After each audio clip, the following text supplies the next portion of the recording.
great detail in today's show, putting it into layman's language exactly what's at stake for both Providence, for the state of Rhode Island, the citizen, and some of the rascals who sort of got us here. Before the break, we had Justice Flanders starting to really get into a conversation about what municipal bankruptcy really means. And if you could just sort of rehash that a little bit, and so we can get into the nitty-gritty of what really happens. All right. Municipal bankruptcy is simply a mechanism to restructure a financially insolvent cities or any state entity other than the state itself finances in a way that produces a balanced budget. It's a restructuring. The analog in the private world would be Chapter 11, except that in a municipal bankruptcy, there's no such thing as a liquidation. The whole idea here is to get the city back on its feet with a balanced budget for the foreseeable future. So the city has to show it's insolvent in the sense that it can't pay its debts in the ordinary course, and it's a cash test. It's not a balance sheet test. By that I mean you don't look to its assets that they could potentially sell. You don't look to the taxes that it could potentially raise. All you do is look at the cash situation, and if the city can make the case that if they met all its obligations, they would run out of cash in some time in the foreseeable future, within the next year or two even, then they qualify as insolvent. But in order to go into bankruptcy and invoke the restructuring option of Chapter 9, you have to be authorized. And in Rhode Island, the only way you're authorized is through a receiver appointed by the state. No city or town or city council can take a city into bankruptcy on their own. They have to get the state's okay, and the only way they get it is through a receiver being appointed. So the receiver is the sole entity in Rhode Island that can take a city into a Chapter 9. And again, the advantage of it from the city standpoint is they get to put the reset button free of all the arguments that the state is now facing and all the litigation that the city is facing and all the litigation of breach of contract, taking a property without due process, impairment of contract. Those arguments cut no ice whatsoever in a Chapter 9 bankruptcy. Why? Because the federal law trumps any of these other constitutional rights or provisions. The whole idea of bankruptcy is to cancel or restructure debt and breach contracts and restructure them. So those arguments, so all the leverage shifts to the city or town once you have the gall to go that route.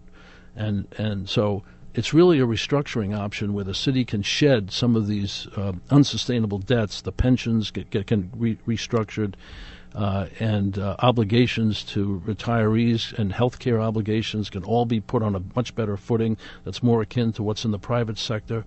And you look at what's happened to Central Falls in the wake of this. They've got balanced budgets. They're full of optimism. They're looking at economic development initiatives free of the unsustainable debt burdens that they had to live with for so many years.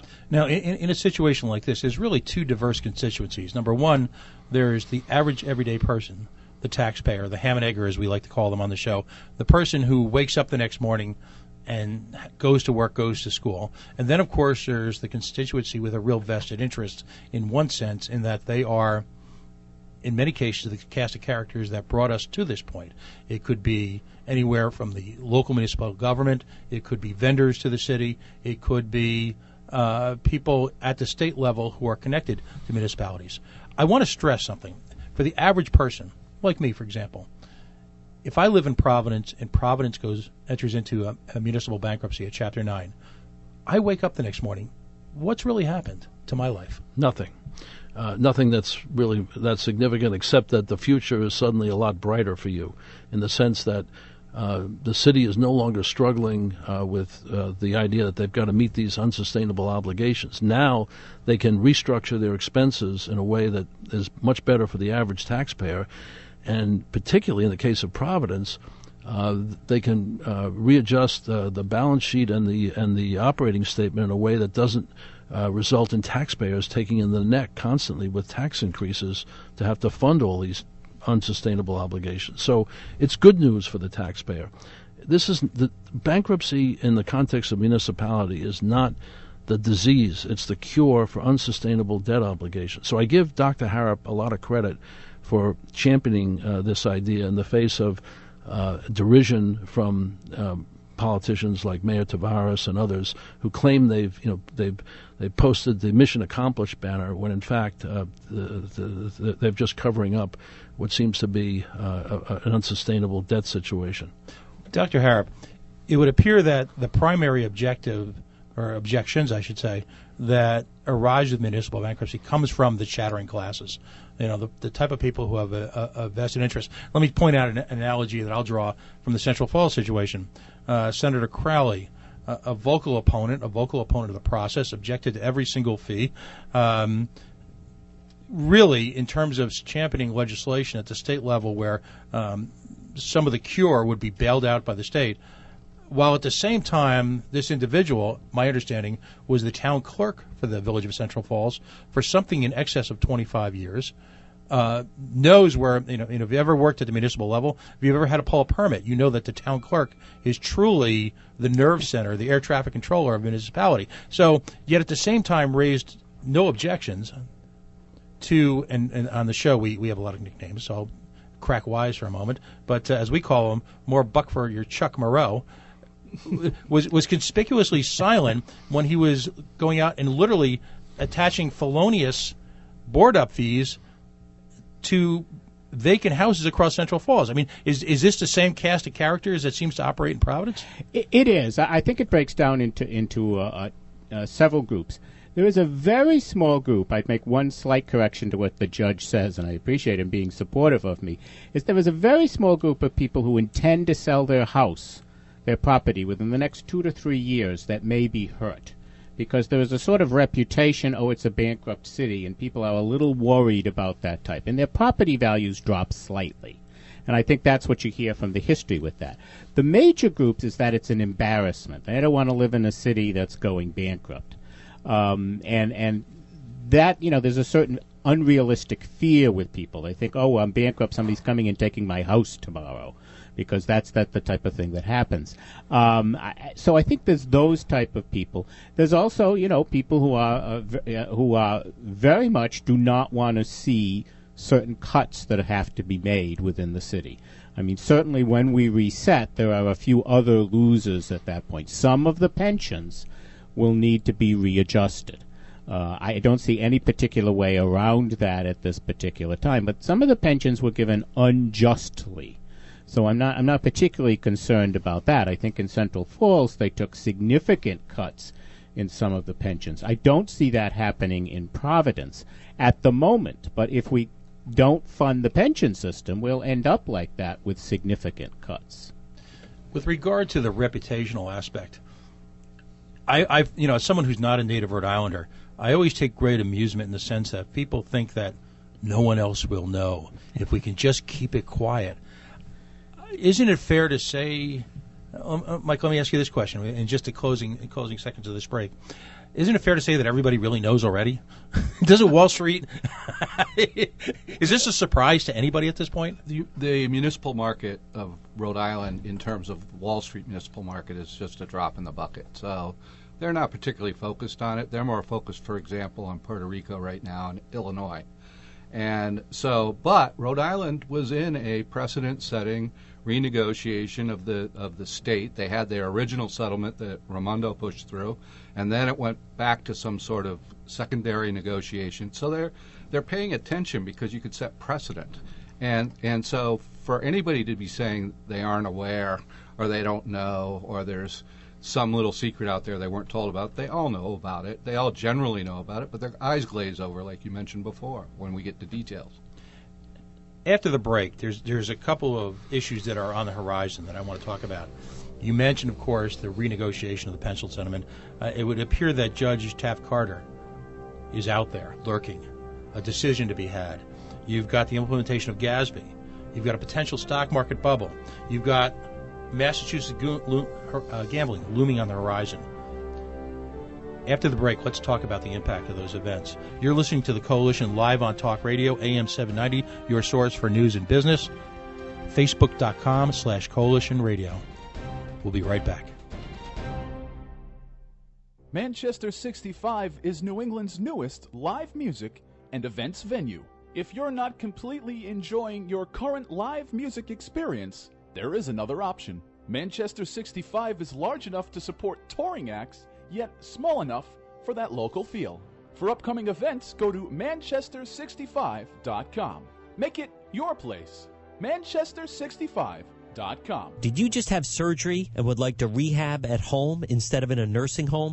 This is John DePietro. Call the Capital Home Care Network. They offer the most customized care by incorporating their network of healthcare professionals to explore every option to help you make your recovery easy. They can make your transition from the hospital or nursing home to your home as seamless as possible. Call them at 941-0002 or at capital-homecare.com. They bring the caring home. Use your unique talent to help end hunger.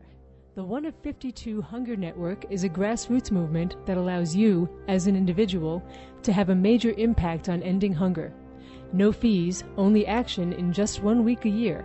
Join this Strength in Numbers network at oneof52.net. Do you have an upcoming party, gathering, or social event? Want experienced mobile sound entertainment? Then contact DJ Psycho Eddie.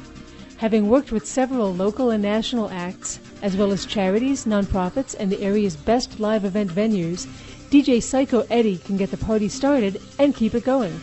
Contact DJ Psycho Eddie today at 401-338-0787 for a free consultation, or look for DJ Psycho Eddie on Facebook.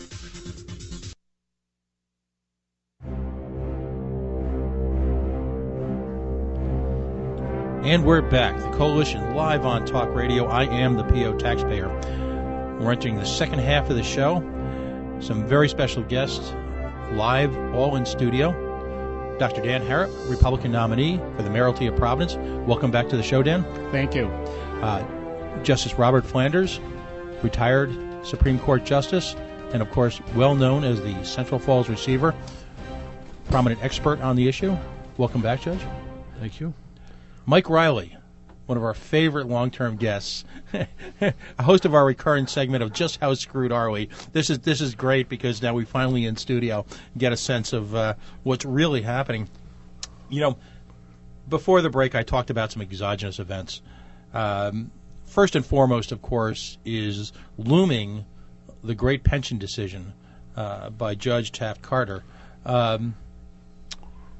Dan, what's your thought on that matter? What happens if it goes, quote unquote, the wrong way? If you're the city of Providence, Well, if it goes the wrong way, then we have to stop writing checks tomorrow. We don't have the money to do that. We don't have the money for the police. We don't have the money for the schools. We've been cutting things while raising taxes to national levels at this point. So there is no money there for that. It's just not that. As if the stock market should tank even down below what it's doing now. We don't have the money for the pensions. A variety of things could happen at this particular time.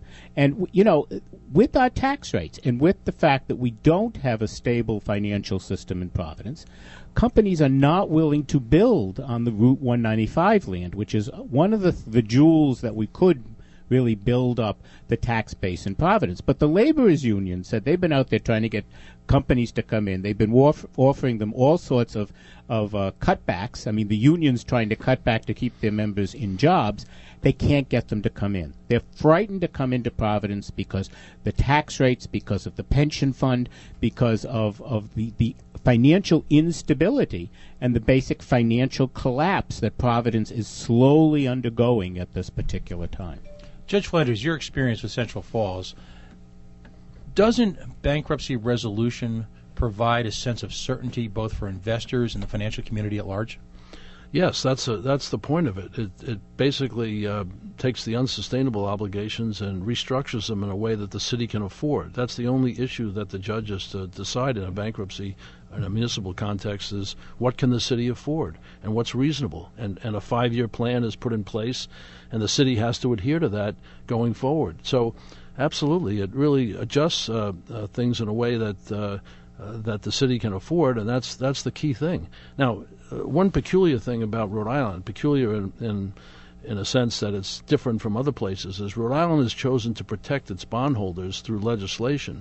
So unlike Detroit and some of these places in California where the bondholders are in the crosshairs as much as the pensioners, or even more so, as in the case of Detroit, Because of the fear that making bondholders take a hit in a municipal bankruptcy would cause interest rate rises and therefore tax increases, Rhode Island decided to protect its bondholders through a statute.